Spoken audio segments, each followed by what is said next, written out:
Vous écoutez Duo de Plume.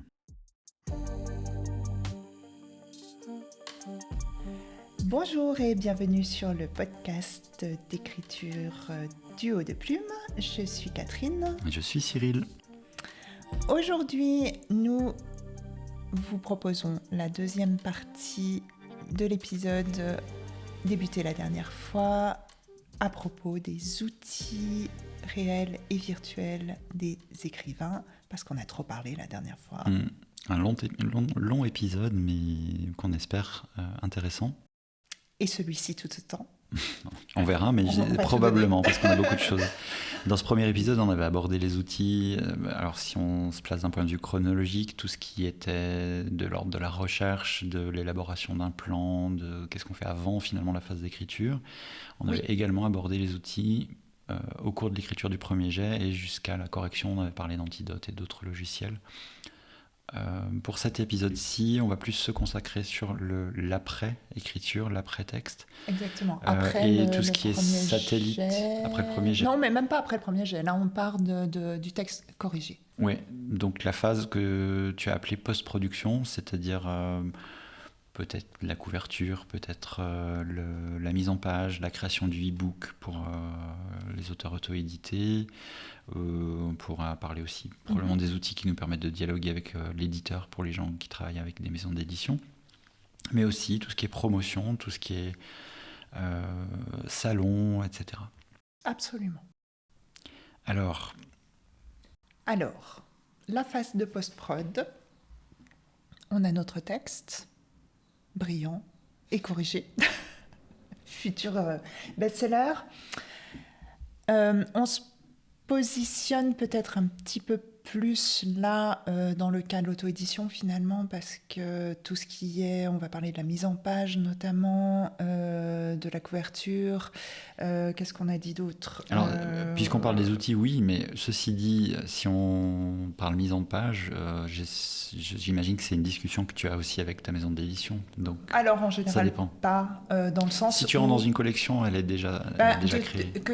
C'est exactement ça, c'est-à-dire que tu rentres dans une collection ou que tu rentres dans une maison d'édition, même hors collection, il y a de toute façon une mise en page qui est inhérente à la maison et à sa ligne graphique, autant pour les couvertures que pour la mise en page intérieure, et presque plus pour la mise en page intérieure. C'est-à-dire qu'on peut négocier... Enfin, moi, en l'occurrence, mes expériences en maison d'édition, tu vas dire, toi, quelles ont été tes expériences, mais moi, c'est vrai qu'on ne m'a pas du tout demandé mon avis au niveau des mises en page intérieures, parce qu'il y a besoin, et c'est logique, il y a besoin d'une cohérence entre tous les romans de la maison, et donc tu n'as pas ton mot à dire là-dessus, que ce soit au niveau de la police, au niveau des marges, au niveau des éventuelles fioritures de têtes de chapitre ou des choses comme ça. Je ne sais pas, toi, quelle était ton expérience en maison d'édition ? Moi, j'avais une toute petite maison d'édition avec des collections très différentes. J'étais dans la collection policier thriller, donc il y avait un certain nombre de paramètres à respecter, mais j'ai pu faire modifier. Par exemple, j'étais pas satisfait avec le truc de geek, encore une fois, mais le placement du nom du chapitre, qui était centré, etc. Puis moi, je le voyais un peu plus gros, un peu plus en haut, avec moins de marge. Donc ça, j'ai pu discuter.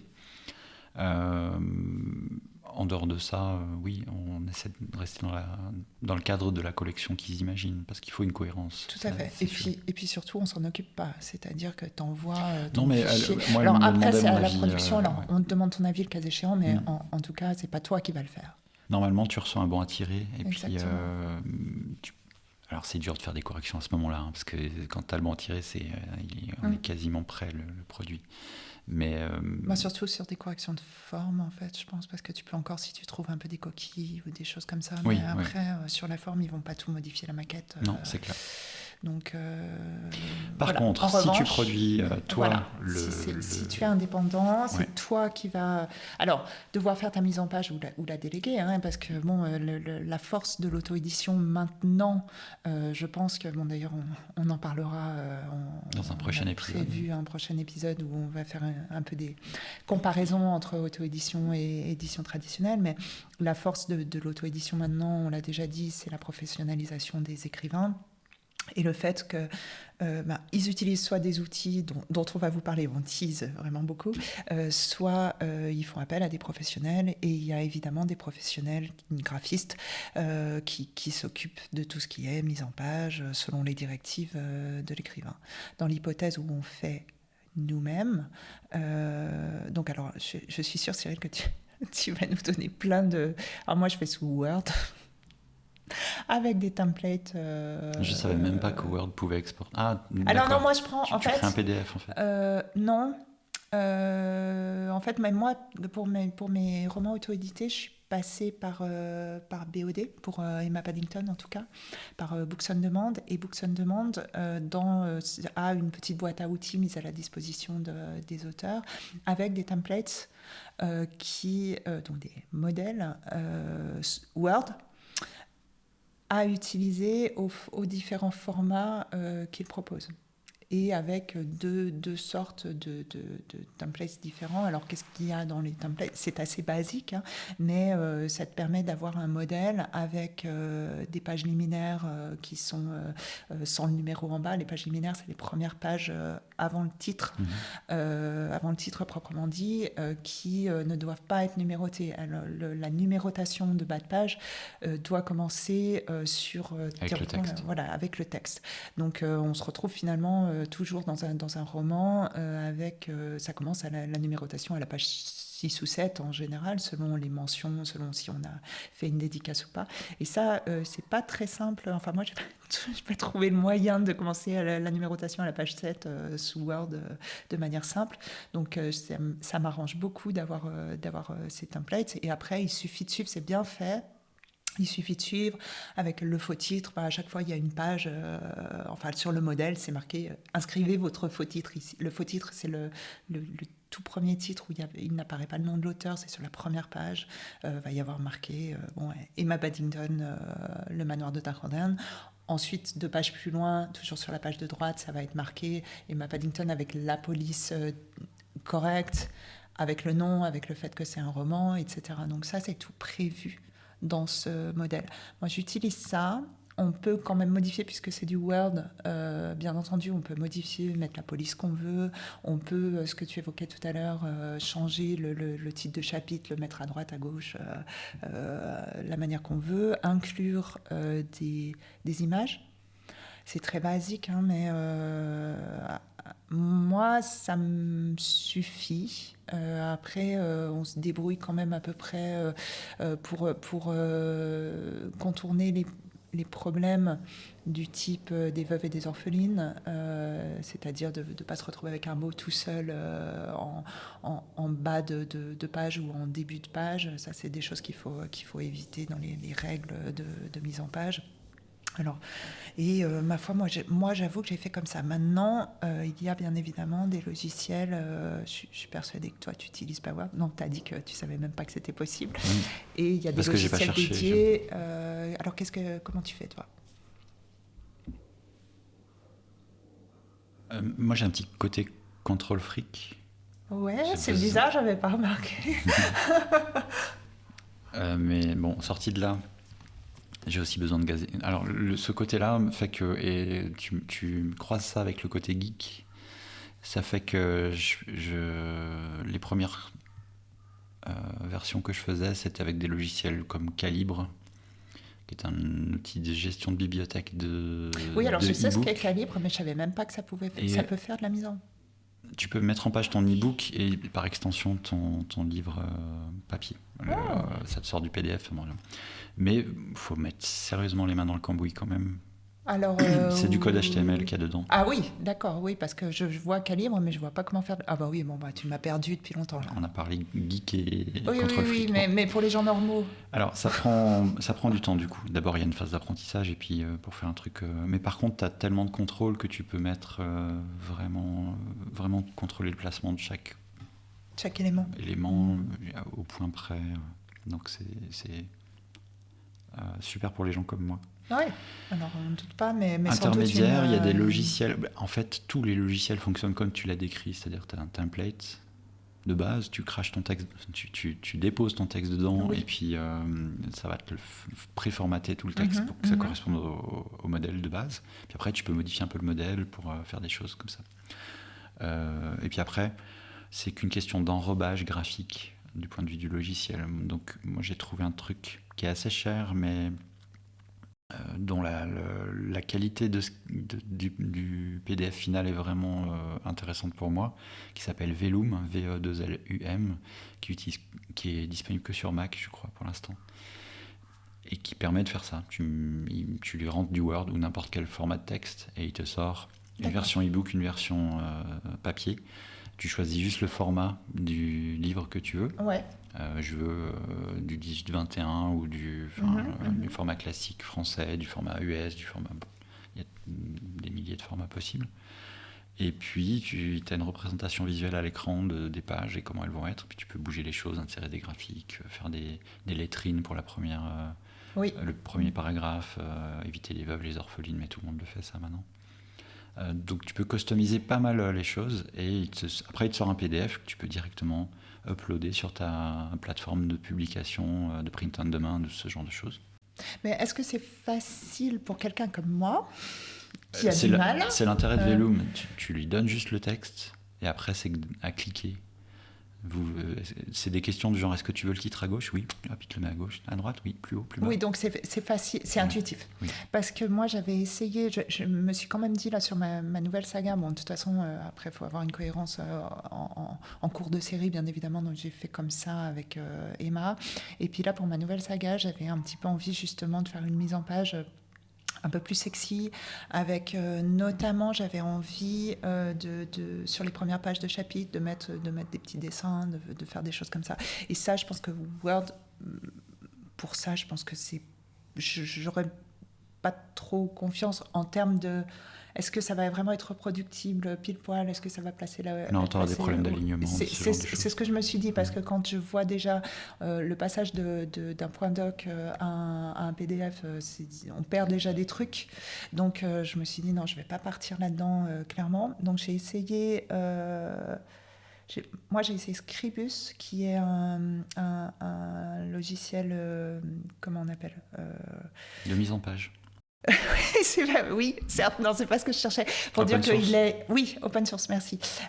Donc, qu'on ne le télécharge pas et que... Enfin, si, on le télécharge, mais on va qui dedans. Qui est gratuit, libre d'utilisation et dont le code est libre. C'est ça. Et j'ai commencé et j'ai vite arrêté parce que j'ai jamais réussi à... jamais... Bon, faut dire, je suis pas douée pour ça. Mais j'ai jamais réussi à importer mon texte. Et donc, ça m'a très, très vite gonflé parce que... Mais alors, je sais pas si ça vient de moi ou si c'est que c'est vraiment compliqué. Mais j'ai trouvé ça extrêmement compliqué.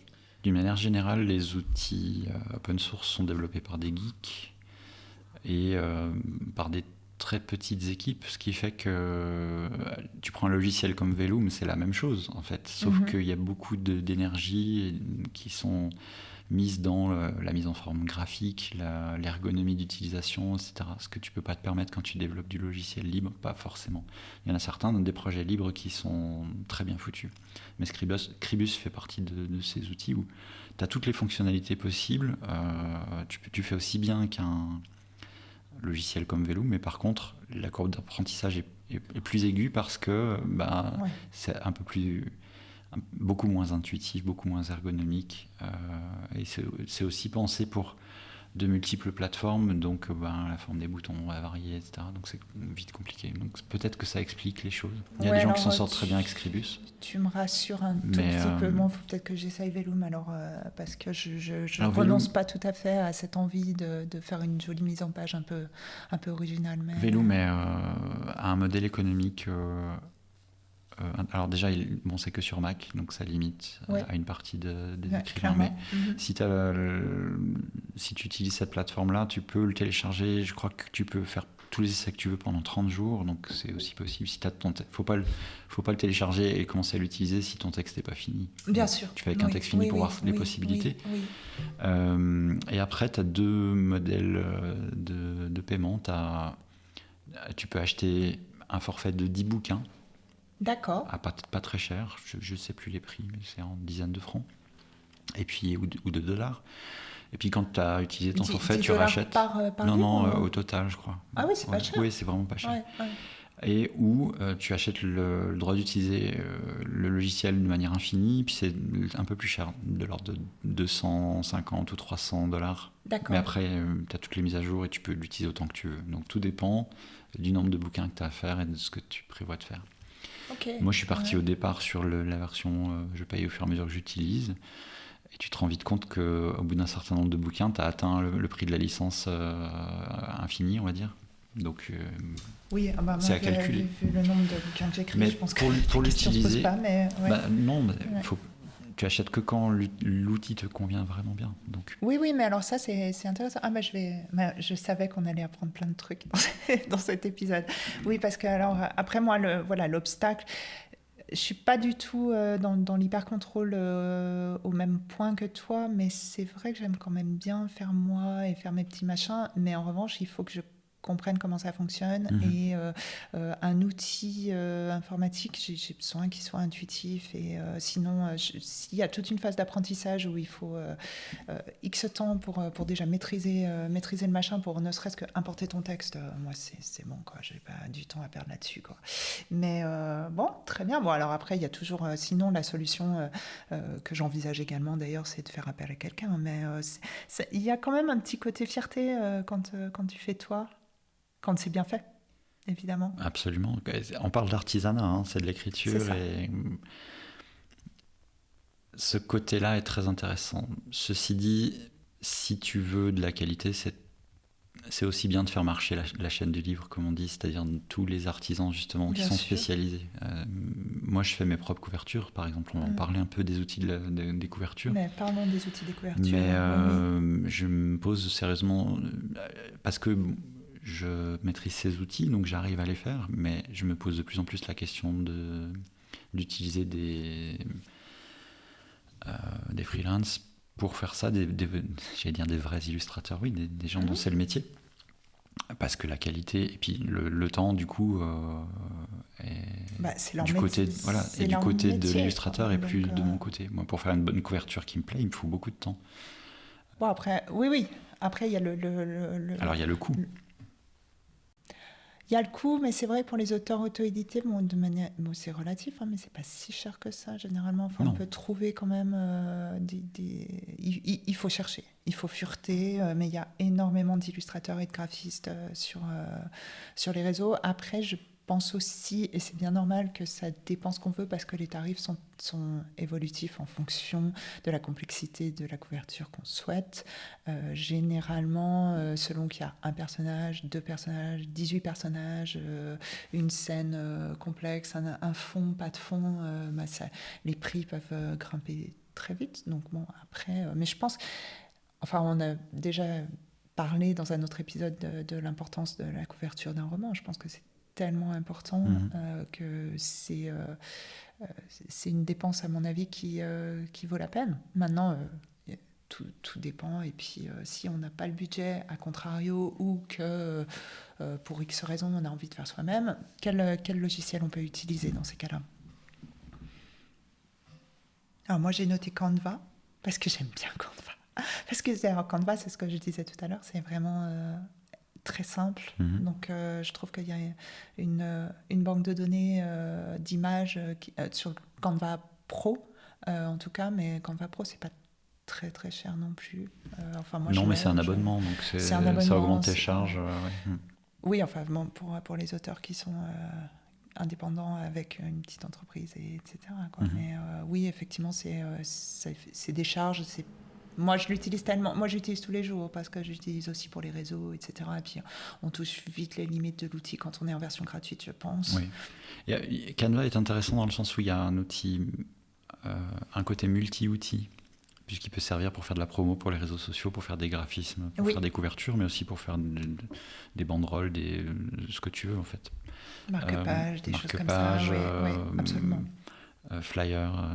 Ils font même aussi alors moi je n'utilise pas, mais ils font aussi des templates de newsletter ou des choses comme ça aussi. Et aussi de l'animation, des vidéos. Donc c'est vraiment un outil qui est intéressant. Il a l'inconvénient qui est que tu es prisonnier d'une plateforme. Oui, alors ça, c'est toujours ton problème qui, moi, ne me touche pas. Je te pose pas de problème, mais c'est à signaler, c'est-à-dire que tes fichiers sont chez Canva, tes originaux. Tu arrêtes de payer. Oui, mais tu as téléchargé ton machin. Mm-hmm.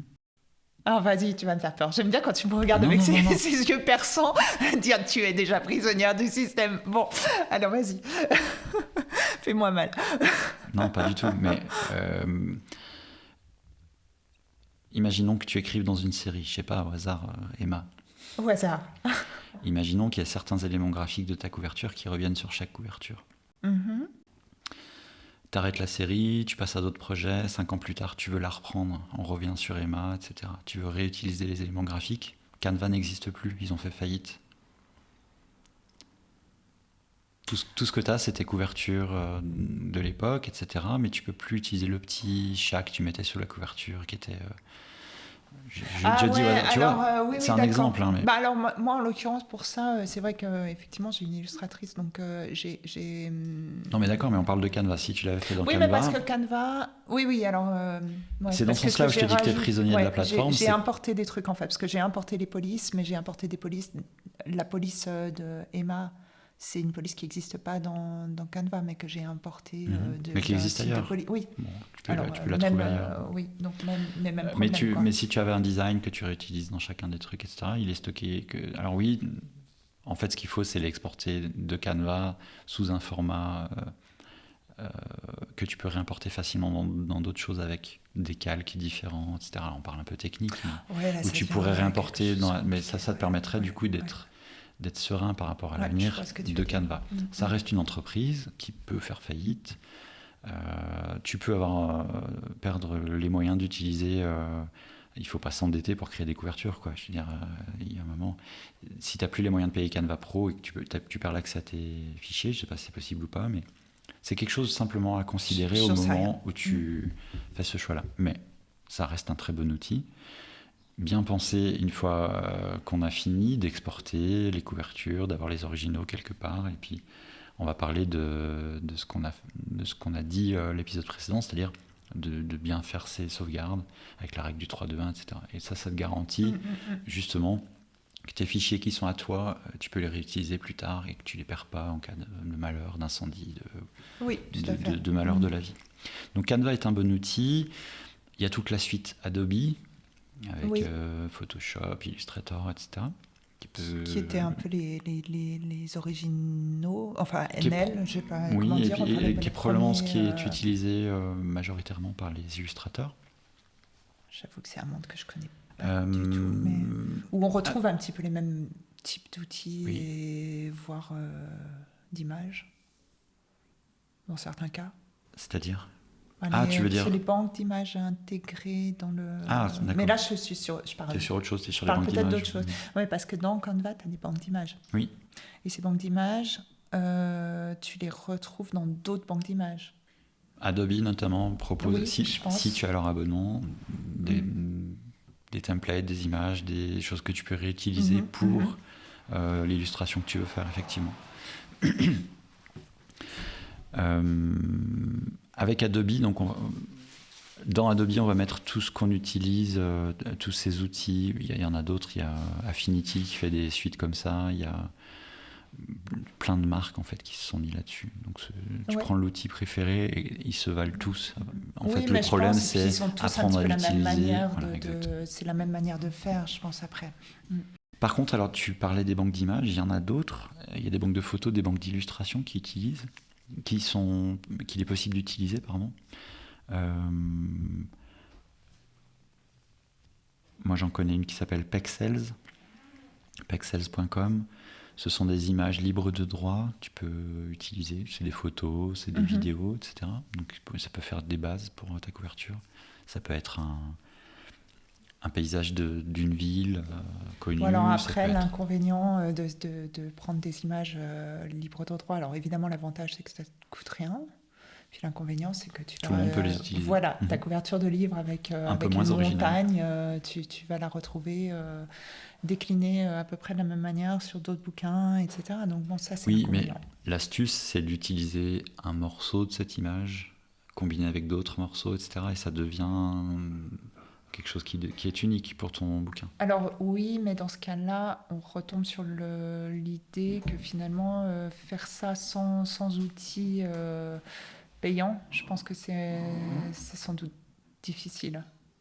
Enfin là, on dévie un petit peu, c'est-à-dire qu'on n'a pas forcément dit qu'on parlait que des outils gratuits, mais il y a, dans la mesure où il y a la problématique du coût qui est aussi à prendre en considération.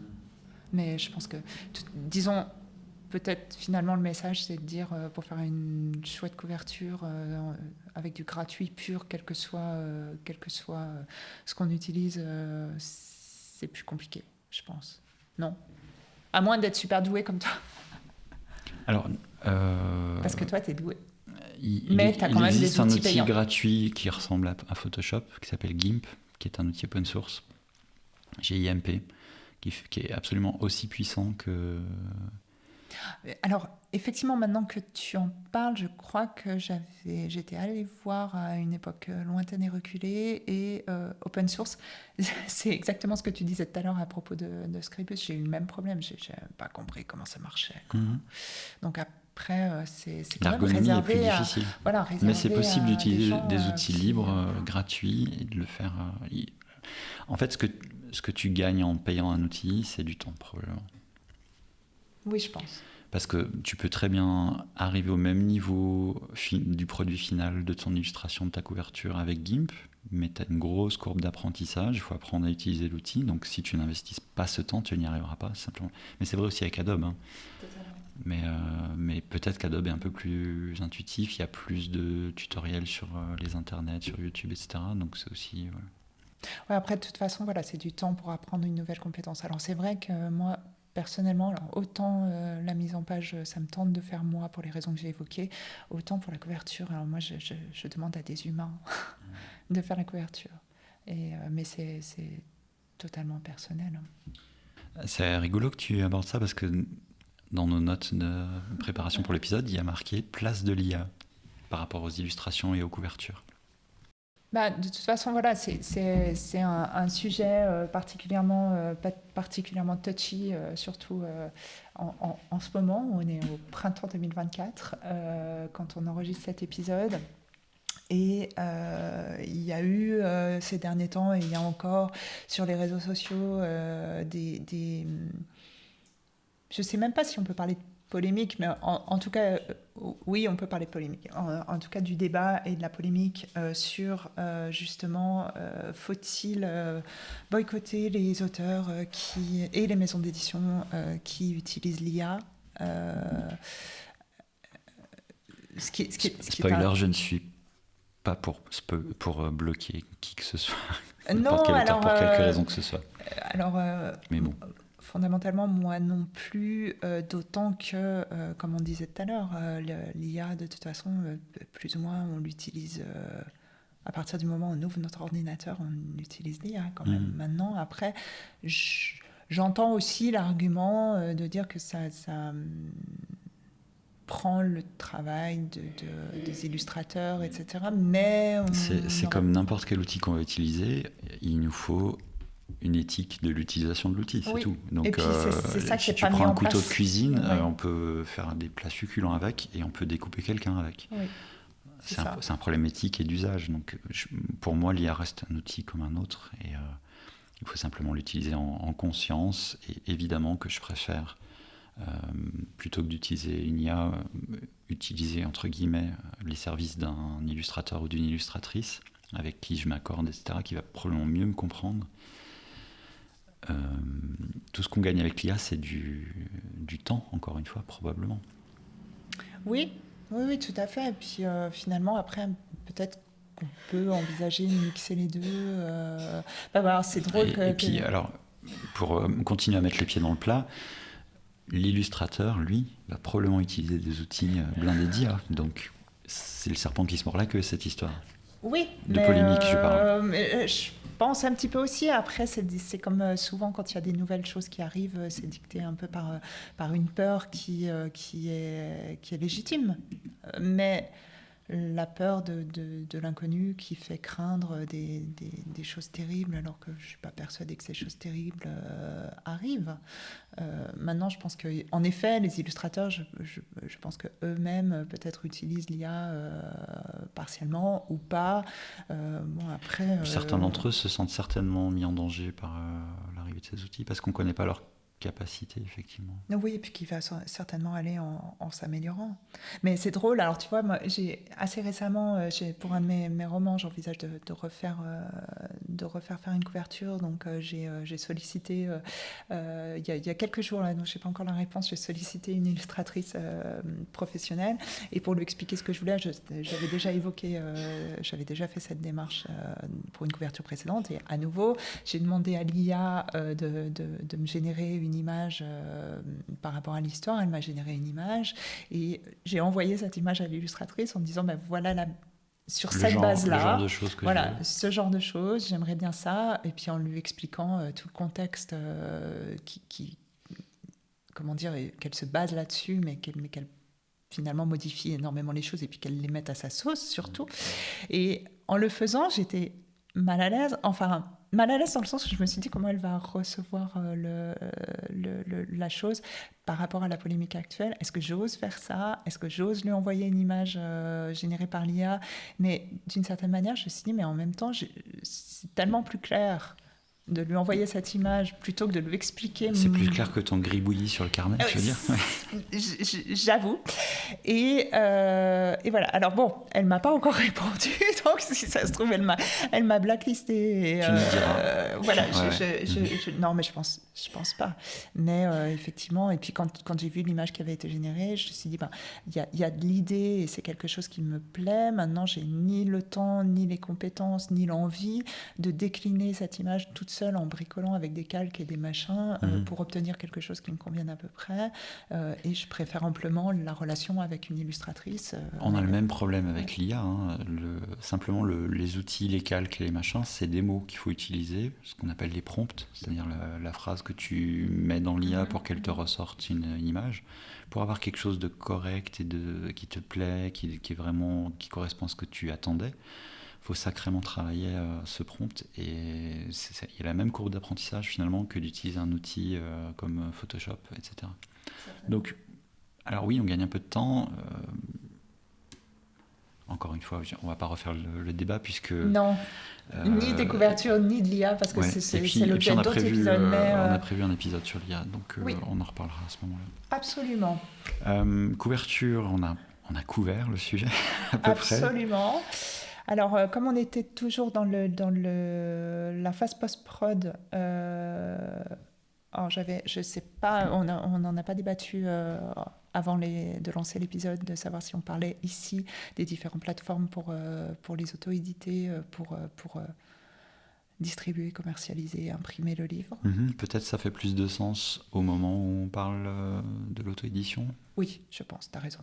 Alors, on ne va pas aborder cette partie-là, effectivement, parce que cette partie-là, c'est un énorme morceau aussi de savoir comment, entre le fichier PDF et puis l'objet livre, et l'objet livre transmis au libraire. Entre les plateformes, l'impression à la demande, l'utilisation d'imprimeurs professionnels, locaux, on en reparlera. On en reparlera, parce que c'est là aussi un gros sujet. Sinon, il va falloir un troisième volet à cet épisode. On se dirige vers des podcasts de 3 heures. C'est ça. Alors, maintenant, disons que tu as fini ton livre, tu l'as corrigé, tu l'as mis en page, tu as trouvé une jolie couverture, tu as lancé, ou alors tu t'apprêtes à lancer ton roman. C'est la phase de la promotion. Comme on sait, un roman en général, malheureusement, ne se vend pas tout seul. Il faut quand même être là. Il faut dire qu'il est là. Alors, encore une fois... Il faut qu'il soit découvert. Il faut qu'il soit découvert, et je pense que même... C'est valable, là, pour le coup, autant pour les auteurs indépendants, je pense que pour les auteurs en maison d'édition. C'est quelquefois un petit peu le danger quand on est en maison d'édition traditionnelle et qu'on débute, de se dire la maison d'édition va tout faire en termes de promo et j'ai juste besoin... Enfin, en tout cas, moi, personnellement, c'est un petit peu l'erreur que j'ai commise moi-même à plusieurs reprises, donc comme quoi j'apprends pas vite, dans plusieurs de mes maisons d'édition. Je me suis Ceci dit, il faut dire que c'est vrai, mais c'est vrai que pour les auteurs qui sont très bankable, on va dire, c'est-à-dire les auteurs qui marchent déjà, qui ont déjà un gros succès, ceux-là, ils font pas leur propre promo au-delà d'être invités dans certaines émissions, etc. Absolument. Ils n'ont pas besoin. Mais on parle pour les auteurs qui ne sont pas des superstars. Voilà. Et en effet, il y a quand même, ce qui est quand même, il faut le dire, la majorité des auteurs, même dans le circuit traditionnel. Et on voit quand même nettement la différence entre ceux qui sont actifs dans leur promotion, notamment sur les réseaux sociaux et autres, et ceux qui ne le sont pas. Alors, sans du tout de caractère de jugement dans ce que je dis, c'est-à-dire que soit on a envie, soit on n'a pas envie, mais il y a un impact quand même sur les ventes qui, je pense, est direct. Ouais. Est direct. Alors, du coup, quels outils tu utilises ? Alors, au niveau de la promo, alors on a déjà longuement développé Canva, je ne vais pas le redévelopper, mais je l'avais quand même cité ici, parce que qui dit promo, à mon sens, dit quand même énormément réseaux sociaux. Ça passe, me semble-t-il, en premier par les réseaux, avec une communauté qui a à construire et qui est sans doute à construire avant même de publier son premier roman. Je pense que ça, c'est vraiment quelque chose d'important. Et qui dit réseaux sociaux dit visuel. Alors, en tout cas, moi, sur les plateformes où je suis, et ma plateforme de prédilection, c'est Instagram. Donc, Instagram, comme on sait, c'est un outil qui est quand même visuel avant tout, avec des évolutions, des effets de mode dans le type de visuel, mais avec toujours quand même besoin d'un logiciel pour générer ces images, quelles qu'elles soient. Et j'utilise Canva depuis que je me suis mis sur les réseaux, la version pro, et ça va plutôt pas mal. Qu'est-ce que tu utilises, toi ? Toi, t'es pas beaucoup sur les réseaux, mais quand tu viens sur les réseaux. J'utilise les outils intégrés à Instagram. Ça m'est arrivé d'utiliser Canva pour faire ça, mais c'est rarissime. Parce que toi, tu prends plutôt des photos sur. Oui. Ouais. Alors c'est vrai que moi j'utilise. Moi je fais des choses un petit peu plus. Encore une fois, je suis complexes. pas à prendre en exemple parce que je publie pas assez régulièrement, je publie pas assez. Et puis c'est vrai que c'est quelque chose où j'ai on va dire une bonne capacité d'amélioration. Oui, non, mais c'est moins ton truc, mais voilà, bon, je pense que, en tout cas, ça me semble. Bon, Canva, moi, ça me va bien. Alors, je pense, mais là, j'ai pas du tout de connaissances parce que je suis pas sur TikTok. Toi non plus, je crois. Non. Mais c'est vrai, si on est sur TikTok, j'imagine qu'il faut du matériel, logiciel de montage, de choses comme ça. Non, je crois que tu peux monter avec le logiciel de TikTok assez facilement, oui. Mais dans ce cas-là, alors il me semble, oui. Alors j'avais écouté des podcasts à ce propos. Il disait qu'en revanche, l'inconvénient, c'est que si tu montes tes vidéos avec les outils intégrés de la plateforme, tu ne peux pas les exporter sur d'autres plateformes. Et ce qui peut quand même faire sens. On parlait d'être captif d'une plateforme tout à l'heure. Voilà, mais là, c'est exactement ça. C'est-à-dire que si tu fais une vidéo de promotion pour ton roman que tu vas diffuser sur TikTok, ça paraît assez logique de la diffuser également sur Insta, par exemple, sur YouTube, sur d'autres supports vidéo. Et là, tu ne pourras pas si tu l'as monté directement via TikTok. Donc, mais alors, moi, j'avoue, je ne connais pas du tout les logiciels vidéo. Toi, tu connais peut-être un peu, mais je ne sais pas si... Moi, je ne rentre pas en matière, je ne connais pas. Alors, est-ce qu'on parle des logiciels d'édition vidéo ? Je pense que c'est pas du tout le sujet. J'en sais rien. On s'éloigne un peu de... c'est les outils, voilà, mais là, c'est te connaissant. On va partir dans des choses. Oui, parce que alors, je produis le podcast aussi, je fais aussi d'autres choses, puis c'est une partie de Ton métier, ton alimentaire, on va dire, où je crée beaucoup de contenu multimédia. Donc j'utilise des logiciels professionnels de montage vidéo. Les plus connus, c'est Final Cut sur Apple, c'est Premiere Pro, la suite Adobe, et puis moi j'utilise DaVinci Resolve, qui est aussi assez connu. Mais c'est très spécialisé montage vidéo, avec beaucoup de possibilités. Je pense pas que ça soit indispensable à l'auteur. L'auteur qui sait l'utiliser, eh bien, tant mieux, il gagnera du temps parce qu'il sait déjà utiliser l'outil. Pour les autres, il faut aller au plus simple et les outils de plateforme sont pas mal. Il y a des logiciels de montage très simples comme les logiciels livrés avec les GoPro, les petites caméras d'action qui permettent de faire du montage sur un téléphone qui sont faisables parce qu'on parle de petites séquences, 15-20 secondes, oui, c'est ça, une minute maximum, donc c'est ce genre d'outil. Il y a des trucs intégrés de toute façon dans le téléphone, non? Parce que quand tu veux faire du mini-montage... C'est pas hyper intuitif, mais oui, il y a des choses maintenant dans certains téléphones, certaines marques, ça dépend de la marque que tu utilises en fait. D'accord, mais bon, alors effectivement, on va laisser ça de côté. Après, dans la promotion, alors il y a au niveau de la promotion, on peut parler on a parlé des réseaux, mais parler du site internet, parler qui dit site internet dit newsletter ou pas, mais souvent pas forcément, non. Oh, pas forcément, mais on ne saurait trop conseiller d'avoir une newsletter en tant qu'auteur. C'est ce que j'allais dire et j'étais en train de me dire, on va faire un épisode là-dessus. Tu peux très bien avoir juste un site internet qui est ton endroit sur la toile, qui représente tes œuvres. Donc, et qui est statique. Oui, un site vitrine. Voilà, un site vitrine, je ne trouvais pas le mot. Donc, par opposition, un site vitrine, c'est plutôt un site où va y avoir une page qui présente les romans, une page éventuellement contact. Qui présente l'auteur. Voilà, une page effectivement biographie, et puis ça s'arrête là, et puis tu retournes sur ce site 3 mois plus tard, il n'a pas vraiment bougé, sauf s'il y a eu une nouveauté publiée. Voilà, et ce qui est plutôt simple à faire finalement, et je pense le minimum... Enfin, c'est bien d'avoir quand même un site, il me semble, en tant qu'auteur, même si c'est ce minimum-là. Il y a des auteurs qui font le choix de n'avoir qu'une page Facebook, par exemple. Ouais. Ou qu'une représentation sur les réseaux sociaux, et puis ce qu'on voit beaucoup, qui est en fait un site web, mais Linktree, je ne sais pas si ça te parle, où tu as une page très simple qui rassemble les endroits où on peut te trouver sur Internet. Oui, mais Linktree, finalement, c'est juste c'est juste quelque chose qui regroupe tous les liens. Oui. Donc, mais les liens, il faut bien qu'ils existent pour que Linktree t'y envoie.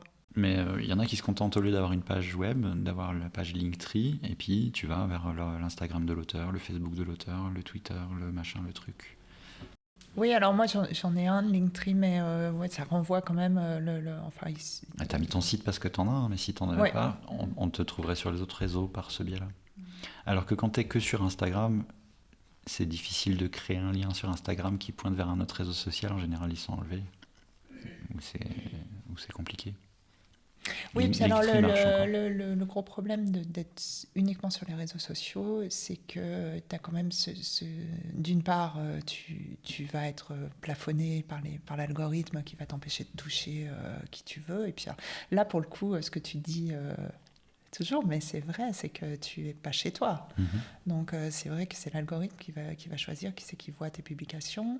Et puis l'autre problème, c'est qu'il y a quand même une notion d'instantanéité et de péremption dans les publications que tu crées, puisque quand si tu vas sur le mur d'un auteur et que tu as envie de voir quelque chose sur son premier roman qu'il a écrit il y a 4 ans, bon courage. S'il est un petit peu actif sur les réseaux sociaux, va falloir que tu fasses jouer ton index beaucoup pour remonter son fil jusqu'à... Puis t'abandonnes avant en général, donc ce côté-là est quand même un peu ennuyeux, et je pense que la supériorité du site internet est indiscutable. Alors en sachant qu'il y a plusieurs... pour les outils justement par rapport au site internet, moi je suis sur WordPress. personnellement, Oui. avec alors toute une partie hébergement. Alors WordPress, Alors toi, tu as un site web, un blog et une newsletter. J'ai un site web et un blog qui sont 2 ans en un mois, je crois. J'aime bien parce que ton regard de flou me fait douter de moi-même. Mais non, oui, mais moi, c'est la même chose. Tu n'as pas juste une vitrine, c'est ce que je veux dire. Non, c'est ça. Voilà. Oui, moi, j'ai un site avec effectivement des pages fixes avec mes romans et une partie blog. C'est-à-dire que j'alimente régulièrement le site avec des articles, avec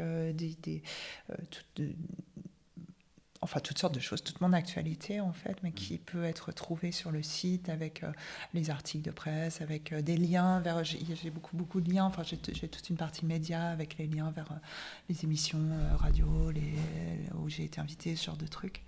Un peu les chroniques. Je suis totalement pas à jour, mais théoriquement, les chroniques, les choses comme ça. Et puis des articles aussi de fond, j'essaye d'alimenter. J'ai vraiment mis dans mon site, je l'ai refondu là, il n'y a pas très longtemps, et j'ai mis une partie blog. Et dans cette partie blog, je l'ai reséparée avec plusieurs... des catégories. Voilà, plusieurs catégories avec...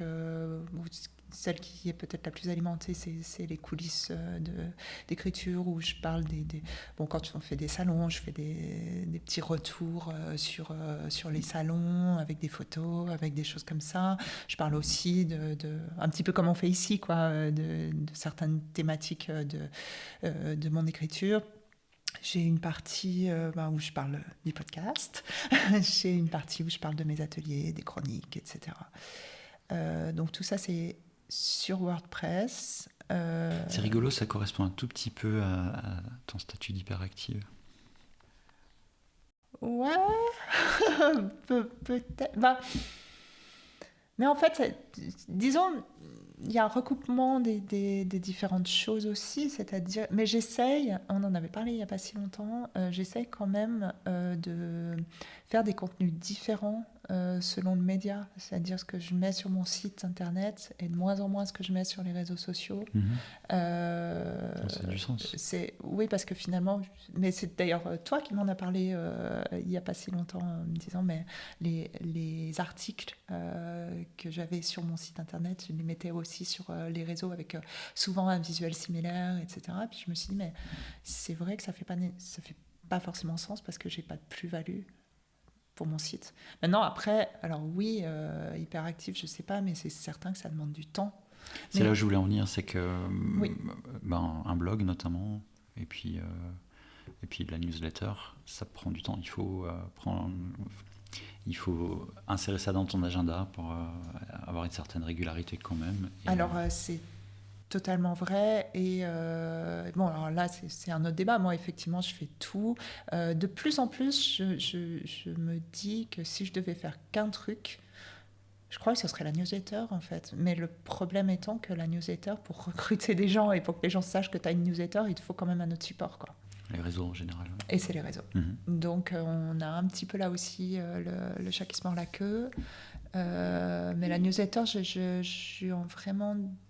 je trouve que j'y mets de plus en plus d'importance et je trouve que c'est vraiment un moyen de créer une communauté, de créer une relation extrêmement privilégiée avec les lecteurs qui est intéressante. Alors il y a des plateformes, parce qu'on parle des outils quand même, donc moi pour ma newsletter, j'utilise, alors il y a plein de plateformes d'emailing. Alors quand on dit plateforme d'emailing, c'est-à-dire qu'il y a des règles par rapport aux newsletters qu'on doit respecter et qui sont quand même assez strictes, c'est-à-dire que vous ne pouvez pas prendre tous vos contacts sur votre Gmail ou votre Outlook, etc. et arbitrairement leur faire j'envoie à tous de mes nouvelles, ma newsletter, c'est illégal. On ne peut pas le faire. À partir du moment où on fait des envois de masse, il faut que les personnes qui les reçoivent aient donné leur accord pour les recevoir et aient fait, eux, une démarche active pour s'inscrire à la mailing list. Donc ça, c'est en général, il faut passer par des plateformes d'emailing qui permettent à la fois de fournir à l'auteur de la newsletter des formulaires, pour que les gens s'inscrivent, avec tout un système d'automatisation. Bon, je pense que tous les gens qui nous écoutent se sont déjà inscrits à une newsletter. Tu t'inscris à la newsletter, tu dis oui, je m'inscris, tu reçois un premier mail en général qui te dit pour confirmer valide, ton adresse. voilà, pour vérifier, pas de robot, et puis être sûr qu'on est bien d'accord. On clique sur le lien, ça nous inscrit cette fois définitivement. Et à partir de ce moment-là, on reçoit, selon le rythme d'envoi, les mails de la personne.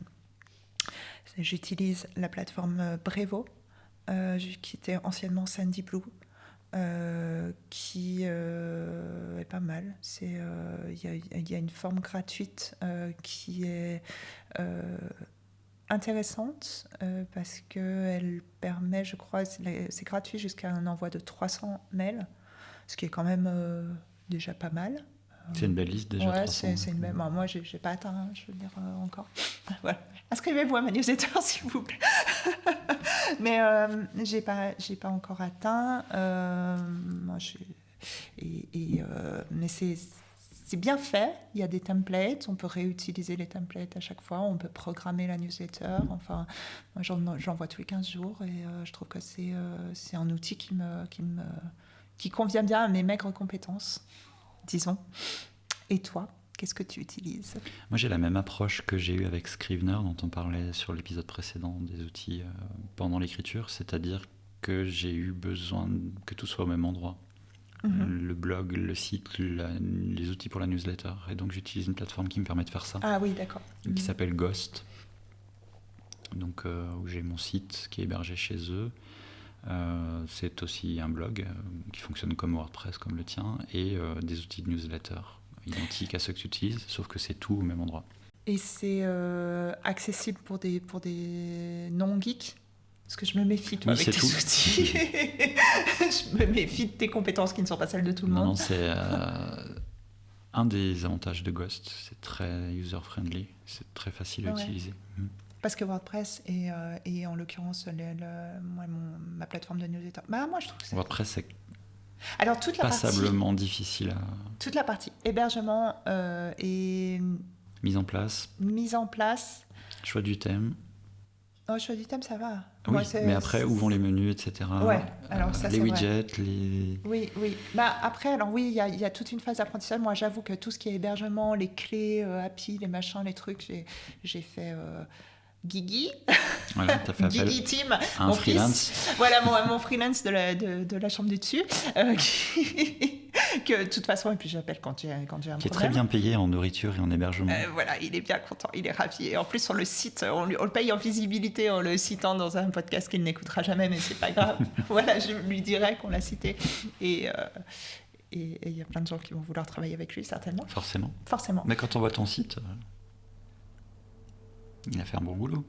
Non, mais toute la partie visuelle, c'est moi qui l'ai fait par contre. Mais, non, mais je t'en prie, mais je prends le compliment, donc pour moi.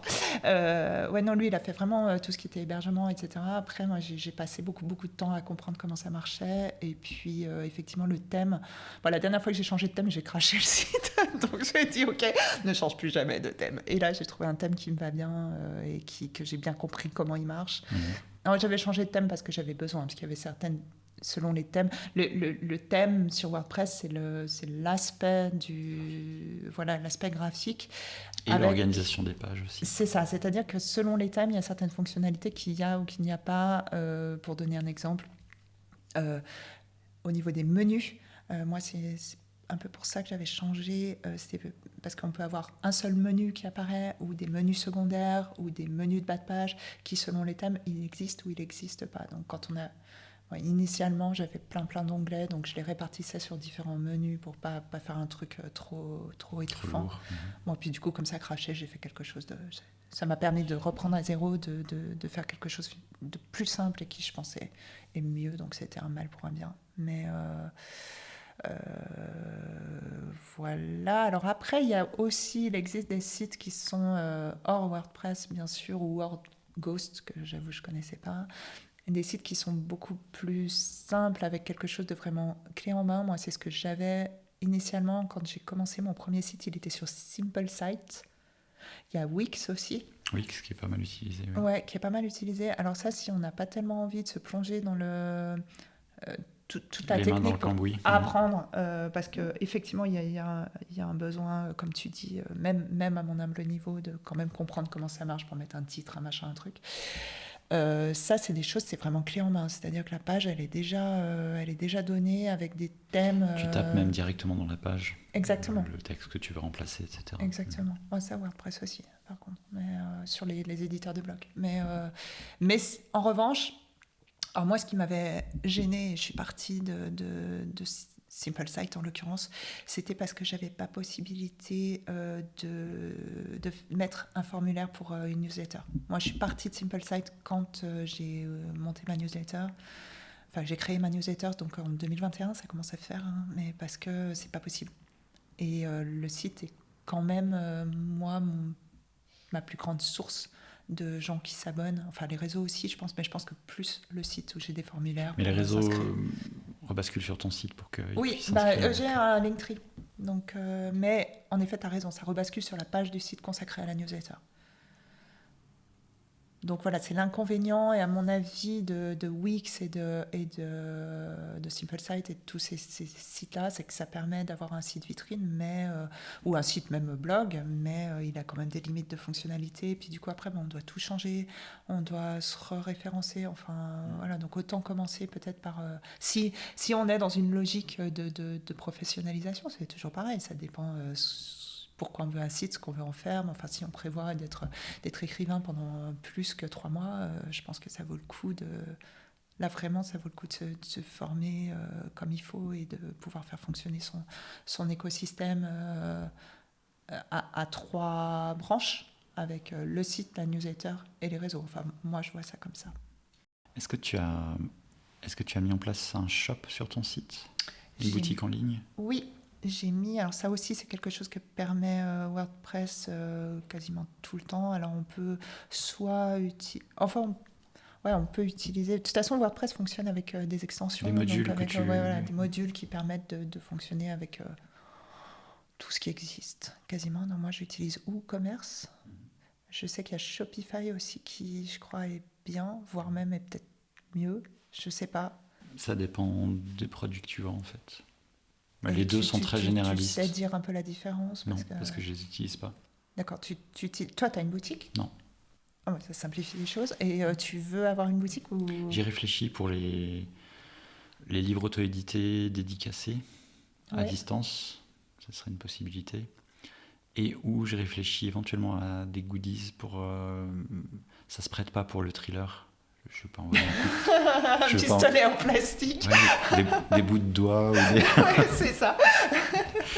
Mais par contre, j'ai une série fantastique et j'ai une série SF. Et puis, enfin, une série, j'ai un livre tout seul, SF. Du coup, pourquoi pas? Parce que je vois en salon que ça marche bien, ces petits goodies, ces petits marque-pages spéciaux, etc. Donc, c'est très bien pour les fêtes, pour Noël. Alors moi, notamment, j'ai les fêtes de fin d'année, parce que j'avais ma boutique en ligne, je ne sais plus depuis quand, je ne la mets pas depuis très longtemps. Je pense que j'ai dû la mettre en place l'année dernière, donc j'ai fait qu'une période de fête de fin d'année. Et effectivement, j'ai eu beaucoup de commandes au moment des fêtes, parce que j'avais fait des box, donc avec les livres. En plus, par chance, je terminais ma saga. Donc c'est vrai que puisque le dernier tome d'Emma, il est paru juste avant Noël 2023, donc j'avais des coffrets qui ne se trouvent pas en librairie, enfin un coffret pour les 5 livres, des goodies. On trouve sur ta boutique, du coup. On trouve que sur la boutique. Alors en revanche, nous, la petite difficulté, la chose qui est un petit peu compliquée à gérer, comme on est en Suisse, c'est les frais d'envoi. Alors les frais d'envoi et la double tarification. Euros et francs suisses. Euros et francs suisses. Et alors il y a une extension qui existe, qui est bien, que j'ai sur ma boutique. Il faut juste y penser, installer le truc, quoi. Installer le truc, et puis après, du coup, c'est un peu compliqué à gérer parce que tu te retrouves avec les frais de port dans telle situation, dans telle situation. Non, mais ça, j'avoue, des fois, c'est un peu compliqué pour les gens. J'ai tout un truc hyper compliqué. Pour acheter le livre, il n'y a pas de problème, mais après, ils doivent choisir, cocher la case en fonction. Alors, si tu as un livre, tu coches cette case. Si tu as 2 livres, ça, c'est pas automatique. Ou alors, je n'ai pas trouvé. Donc, c'est eux qui doivent cocher ce qui correspond pour s'auto-tarifer. Et des fois, en toute bonne foi, mais ça arrive qu'ils se trompent. Et bon, bah, je veux dire, tant pis, mais des fois, du coup, on se retrouve à envoyer un livre qui. Bon, les frais de port, c'est quand même, surtout en Suisse, c'est cher. Donc, ça, j'ai pas complètement trouvé le truc idéal, mais sinon, ça marche pas mal. Bon, alors après, ça. Comment tu gères ton stock ? Mal. Mal. Alors là encore, alors c'est un épisode consacré à mon fils, parce qu'il me voit tellement galérer. En revenant de Genève, j'en avais il me dit t'as vendu combien de livres? Je sais pas. Je sais pas. J'avais de toute façon oublié de compter combien j'en emportais, donc. Voilà. Non, mais ça, c'est moi. Donc, du coup, il est en train de travailler. Alors, c'est un scoop, mais en train de travailler sur une application pour les auteurs pour gérer les stocks qui me rendrait. Il m'a dit, je vais la tester sur toi. Je vais dire, volontiers. C'est compliqué. Gérer les stocks, c'est compliqué. J'ai beaucoup de stocks à la maison. Et puis, en plus, moi, j'ai beaucoup de titres. Donc j'ai beaucoup de stock à la maison. En plus, parce qu'il y a non seulement le stock pour la boutique en ligne, c'est une chose, mais aussi pour les salons, pour les dédicaces, les gens qui tout à coup... moi j'ai aussi des commandes quand même de libraires. Alors les commandes de libraires, bien entendu, sur mes romans en maison d'édition, ça passe pas par moi, mais sur Emma Paddington notamment. L'autre jour, j'ai eu une commande de librairie. Je revenais juste de Genève, donc j'étais déjà avec un stock moindre. Bon, tu me diras, c'est bien. Et puis, j'ai une librairie qui me passe une commande pour 10 bouquins. Tu te dis, oula, cool, à la fois c'est cool, mais bon, bah, c'est 10 de moins. Et après, anticiper, c'est là que tu t'aperçois que gestionnaire de stock, c'est un métier. Et logisticien aussi, oui. Mais vraiment, vraiment. Et alors, j'ai tendance à prévoir un petit peu large. Donc après, il faut avoir la place pour stocker ça, en revanche, parce que moi, j'ai un petit peu de place dans la maison actuelle, dans l'appartement où nous allons prochainement, j'aurai moins de place, donc on va voir, mais après, il faut pouvoir faire face. Donc, de toute façon, avoir une boutique en ligne, de même qu'être auto-édité et faire des salons et des dédicaces, ça nécessite d'avoir du stock. Et puis, ça nécessite une trésorerie, du coup, parce qu'il faut les acheter, les livres, avant de les vendre. Accessoirement. Pour terminer, qu'est-ce que tu penses que ça apporte, cette boutique en ligne, de plus